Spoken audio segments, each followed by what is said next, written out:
semuanya. Kemudian yang sunnah itu dia dikerjakan dan juga disempurnakan. Jangan kita meremeh karena sunnah kan ditinggalkan nggak dosa. Ya memang nggak dosa, tapi rugi kalau kita tinggal.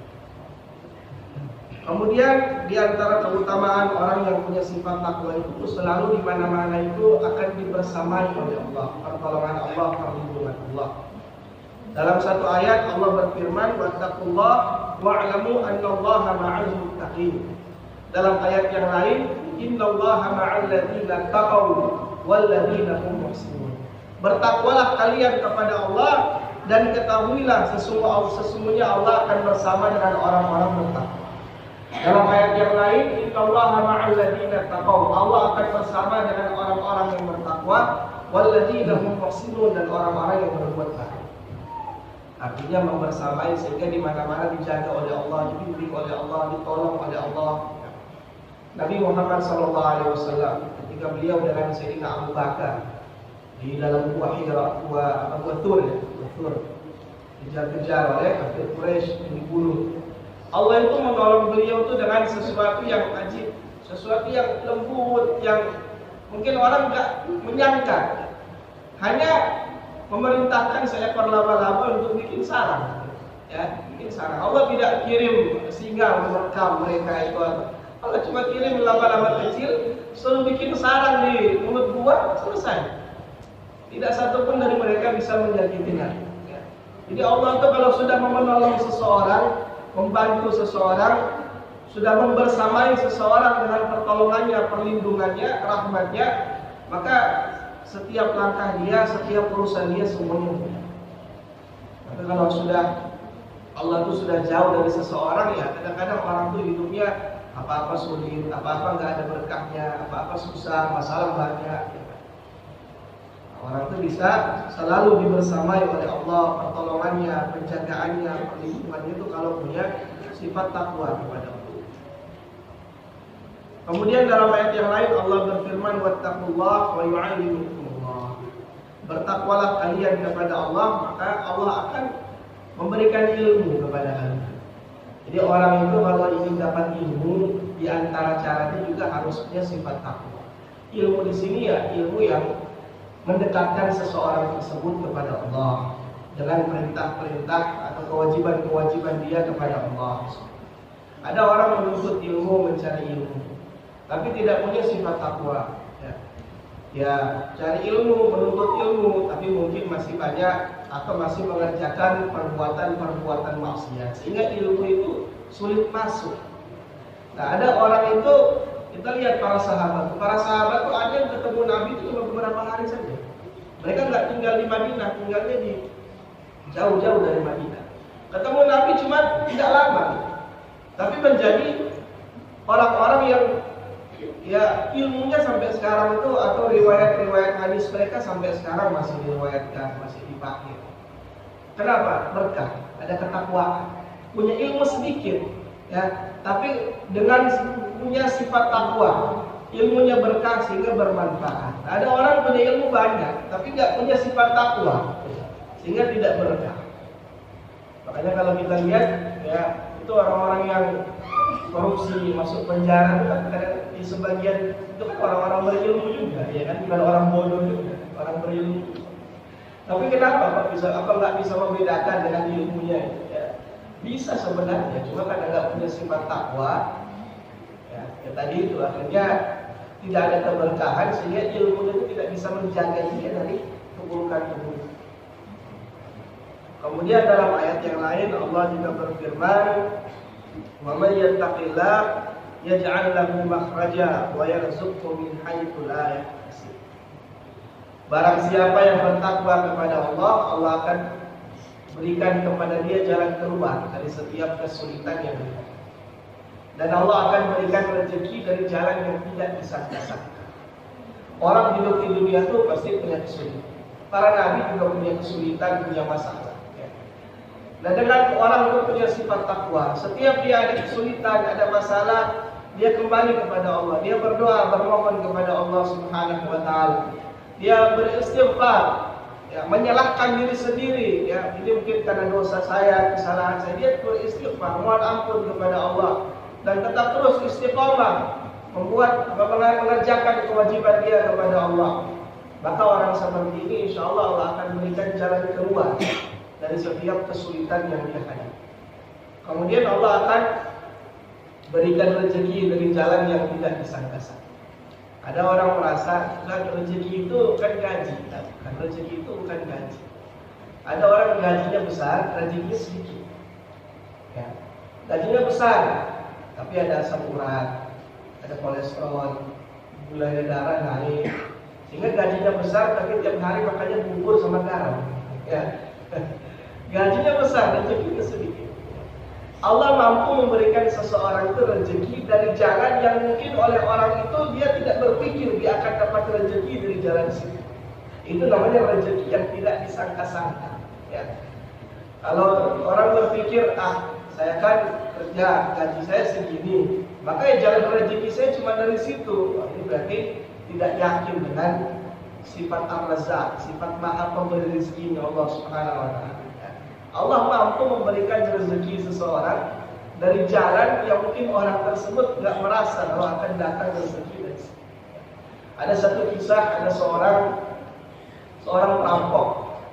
Dalam satu kitab saya baca ada satu kisah menceritakan di situ ada seorang perampok pencuri yang satu waktu dia melakukan satu perjalanan untuk merampok.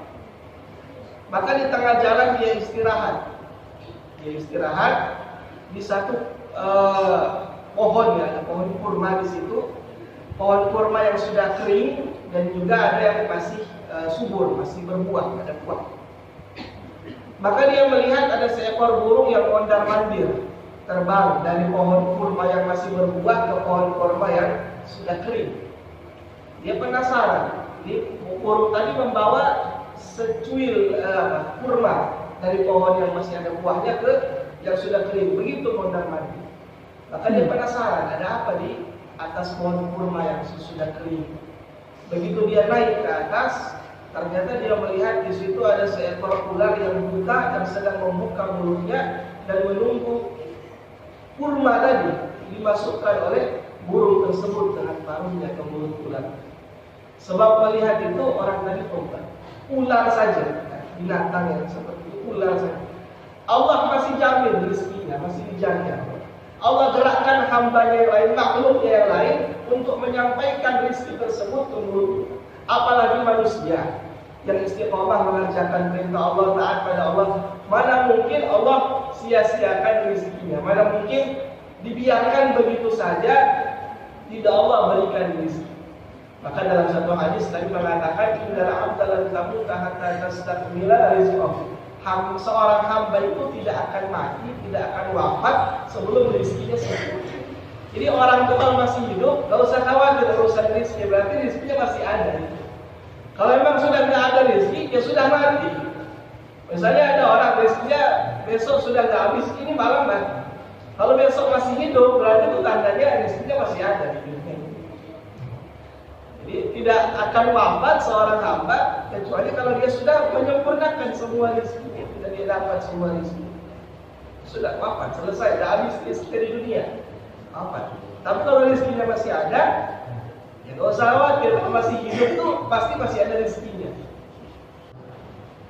Setiap musibah, masalah Allah kasih jalan keluar, dan Allah akan berikan dia rezeki dari jalan yang tidak dia sangka. Nabi berdoa, Allahumma ja'al rizqa ali Muhammadin quta. Ya Allah, jadikanlah rezeki keluarga Nabi Muhammad, keluarga Muhammad qutan, secukupnya. Ya, secukupnya itu gimana? Ya cukup kawan. Ya. Pas mau beli rumah cukup, pas mau beli mobil cukup, pas mau nikah cukup, ya kan? Itu namanya secukupnya. Ya kan? Jadi ya cukup ya. Itu diantara keutamaan orang yang punya sifat takwa. Kemudian yang berikutnya Allah menjanjikan surga. Pada puncaknya orang itu beramal. Pada puncaknya cita-cita seseorang dia beramal, melakukan kebaikan, perintah Allah apa? Menggapai ridho Allah dan meraih surga, itu puncaknya. Cita-cita seseorang kan puncaknya itu melakukan kewajiban dia, melaksanakan perintah Allah kan itu puncaknya. menggapai ridha Allah, sehingga dengan ridha Allah dia bisa masuk ke dalam surga. Dalam Al-Quran Allah berfirman, tilkal jannatul lati nurithu min ibadina man kana taqiyya. Itulah surga yang aku wariskan kepada hamba-hambaku yang bertakwa di antara mereka. Matalul jannati allati wa'idal muttaqun. Dalam ayat yang lain Allah berfirman, perumpamaan surga yang surga tersebut dijanjikan bagi orang-orang yang bertakwa. Dalam ayat yang lain, innalil muttaqina 'inda rabbihim jannatin na'im. Sesungguhnya bagi orang-orang yang bertakwa di sisi Tuhan mereka jannatin na'im, ada surga na'im, surga tempat nikmat. Jadi Allah menjanjikan orang yang punya sifat takwa itu, punya ketakwaan itu ya surga. Maka sebagaimana takwa itu bertingkat-tingkat, surga itu juga berderajat-derajat, tidak sama. Ya kalau gambaran kita di dunia ada ekonomi, ada bisnis, ada VIP, ada VVIP kan orang beda-beda. Nah, surga itu ya secara pemahaman muda atau secara gambarnya begitulah. Ya namanya surga semua enak, tapi ada yang lebih enak lagi. Semuanya nikmat, tapi ada yang lebih nikmat lagi. Karena tingkatannya beda-beda. Sebagaimana amal seseorang, keimanan seseorang, ketakwaan seseorang itu, tingkatan amal seseorang itu berbeda-beda di dunia ini. Maka balasannya di surga, derajat di surga itu juga berbeda-beda. Tapi ya namanya surga, kata orang ya surga itu walaupun di emperan sudah enak ya kan. Ya, memang enak gitu. Tapi masa mau di emperan? Kalau bisa kita cari yang lebih tinggi daripada itu. Kita kadang-kadang urusan dunia itu maunya yang semakin hari semakin baik, semakin hari semakin meningkat. Masa urusan akhirat kita yang rendah-rendah sudah merasa cukup. Nah, kalau bisa kita lebih tinggi ya kita raih yang lebih tinggi. Maka dari itu Allah menjanjikan surga kepada orang-orang yang bertakwa itu sebagai balasan daripada amal ibadah mereka, ketakwaan mereka, kebaikan-kebaikan yang mereka kerjakan di dunia. Itu puncak. Karena apa gunanya orang tersebut hidup di dunia, kemudian menyia-nyiakan umurnya. Begitu sampai di akhirat, surga tampak di hadapan mata. Orang iman, orang kafir, orang taat, orang maksiat, semuanya ingin mendapatkan itu. Tapi tidak semua kan Allah berikan itu. Hanya Allah berikan kepada orang-orang beriman yang bertakwa, yang taat pada Allah. Ketika orang itu rugi nggak dapat itu ya sungguh rugi selama-lamanya. Makanya serugi-ruginya orang, surga sudah Allah sediakan seluas langit dan bumi, bahkan lebih luas daripada itu. Tapi tidak satu kaplen pun kita dapat tempat di sana. Tapi kita nggak usah khawatir. Nabi menjanjikan, "Man qala la ilaha illallah, tsumma mata 'ala dzalik illa dakhala al-jannah." Atau kama ja'a fil hadits. Barang siapa yang mengucapkan la ilaha illallah kemudian dia mati atas keyakinan tersebut, keimanan dia kepada Allah, mati membawa la ilaha illallah Muhammadur Rasulullah, maka dia pasti masuk surga. Cuma orang itu kan masuk surga ada tiga. Ada yang masuk surga itu bila hisab wala adab, tanpa hisab, tanpa adab, langsung dari masuk surga. Tidak lagi dihisab, tidak diadab langsung. Ada yang masuk surga itu ba'dal hisab, setelah hisab. Hisab dulu dimintai pertanggungjawaban dulu atas kenikmatan yang diberikan di dunia. Tapi karena isinya kebaikan semua, dia gunakan kenikmatan dulu, kebaikan semua, dia lulus masuk surga. Ada orang masuk surga itu ba'dal adab, setelah diadab dulu. Mungkin di dunia tuh banyak maksiat, ya sholat juga bolong-bolong, maksiat juga jalan terus. Tapi ketika wafat, ya alhamdulillah masih ada iman, masih ada la ilaha illallah Muhammadur Rasulullah. Akhirnya begitu di akhirat ada dosa-dosa yang tidak Allah ampuni, ya dicuci dulu, ya, bersihkan dulu. Berapa lama nggak tahu, tergantung dosanya. Ya, dicuci dulu, setelah dibersihkan, baru nanti dipindahkan ke surga. Ya. Dalam satu hadis dikatakan diangkat dari neraka itu sudah gosong, dimasukkan ke satu sungai atau air gitu yang namanya air kehidupan, ma'ul hayat. Kemudian diangkat bersih lagi dan dimasukkan ke dalam surga. Dan di jidatnya kalau nggak salah itu ada cap Jahannamiyun, alumni neraka Jahannam.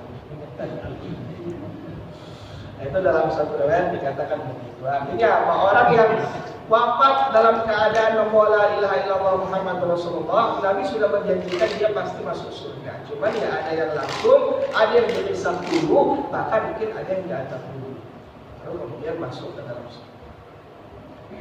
Dan surga itu yang nikmatannya nggak seperti dunia, kekal, abadi selama-lamanya. Dalam surat Waqiah itu Allah cerita sedikit mengenai kenikmatan surga. Yatufu alaihim wildanun mukhalladun. Allah bercerita tentang kenikmatan surga. Anak-anak yatuf atau tawaf atau mengelilingi orang penduduk surga itu pelayan-pelayan yang rupanya bentuknya seperti anak-anak muda.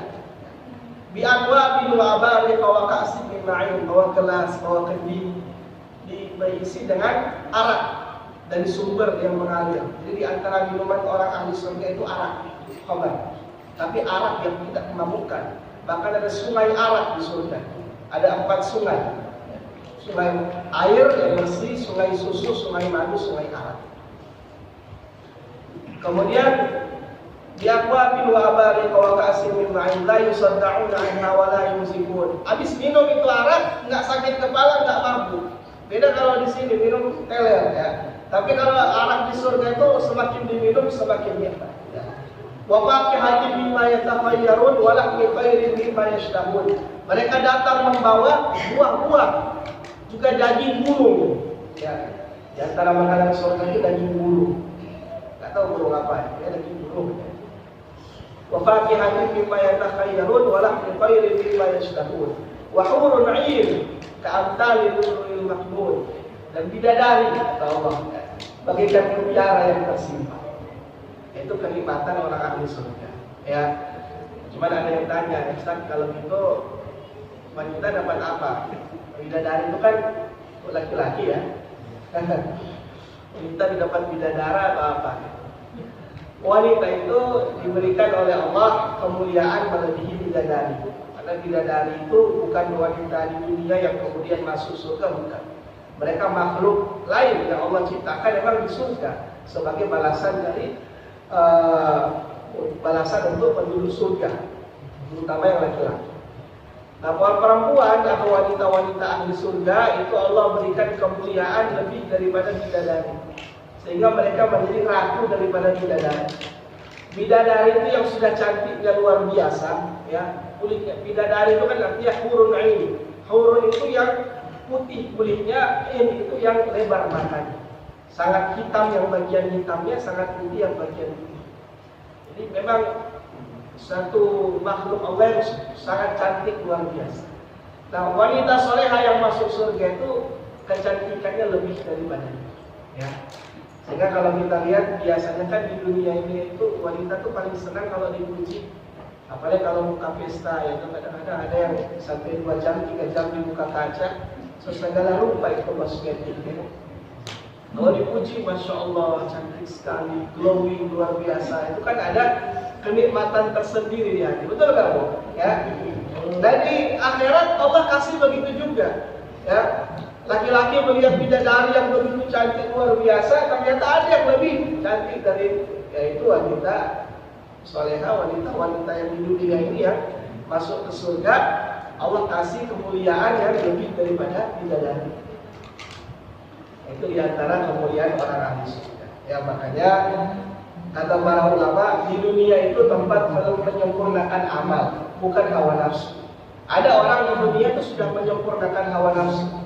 Amal semua dia tinggalkan. Dia mementingkan hawa nafsu. Ini salah tempat. Tempat menyempurnakan hawa nafsu itu di surga. Di dunia tempat menyempurnakan amal ibadah dulu. Sebagaimana di alam rahim tempat disempurnakannya anggota tubuh.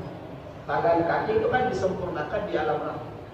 Ke alam berikutnya, alam dunia, itu tempat kita menyempurnakan amal ibadah.